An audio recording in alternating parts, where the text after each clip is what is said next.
За Монголд 3 хүн тутмын 2 нь интернет хэрэглэгч гэсэн судалгаа байдаг юм байна. Гэтэл энэхүү интернет хэрэглэнээс үүдэн дэлгэцийн хамааралд өртөх эмгэг сүүлийн үед ихээр ажиглагдаж байгааг сэтгцийн эрүүл мэндийн үндэсний төвөөс мэдээлж байна.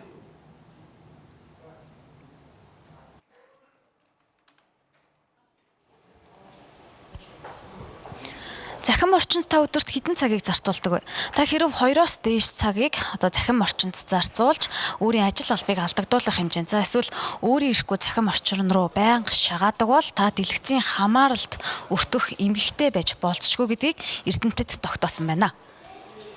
Америк нэгдсэн улсын эрдэмтэн судлаачдын тогтоосноор дэлгэцийн 5 төрлийн хамаарал байдаг байна.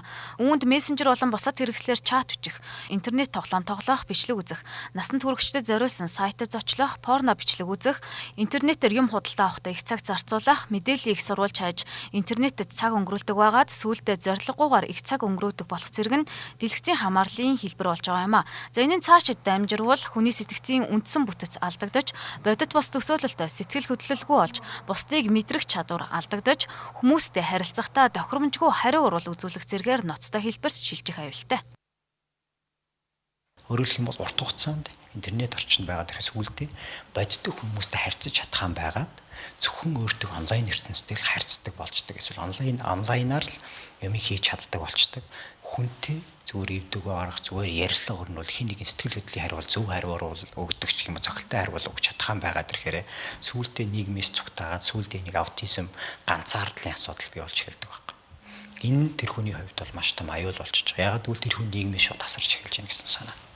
Интернет хэрэглээнд Facebook-ийн хэрэглээг онцолж авч үзвэл манад нийт 1.7 сая хэрэглэгч байгаагийн 69% нь 18-аас 34 насны залуус байна. За мөн дийлэнх нь бакалаврын төвчний боловсралтай байгаагаас үзэхэд дэлгэцийн хамааралд өртөх эмгэгт залуус илүү ихээр өртөх эрсдэлтэй байгаа юм а. Түүнчлэн дэлгэцийн хамааралтай болсон хүмүүс донд бусдын анхааралд өртөж, олон хандлт авах ирэмцлээс үүдэж өөрийгөө бодит байдлаас хит дээгүүр үнэлэх эмгэг ажиглагдаж байгааг хэллээ. Бусдын анхаарлын төвд байх гэсэн зорилго нь бага наснда хайр халамж эсвэл бусдын халамжаар дутуу болсон хүмүүсийн дунд хүмүүжлийн асуудалтай байж магадгүй. Ийм хүмүүсийн дунд энэ одоо юу гэдгийг анхаарлыг татах гэсэн ийм хандлагууд нь их байж болно. Хитрхи өөдрөг хүмүүс гэж нэрлэдэг шүү дээ, тий. Ийм төрлийн багасаа өссөн бүх юм хитрхи их танхи өссөн ч гэдэг юм уу. Ийм хүмүүсийн хувьд гэх юм бол бас юу яаж болдог вэ гэхээр саяны хэлдэг одоо өөрийгөө хит үнэлэх буюу бодит амьдрал дээр бууж чадахгүй хэмжээний хэмжээ хүртлэх өсдөг. Өөрийгөө хит дээгүүр үнэлэхийн эсрэг талд өөрийгөө хит доогуур үнэлэх байдал ажиглагдж байна.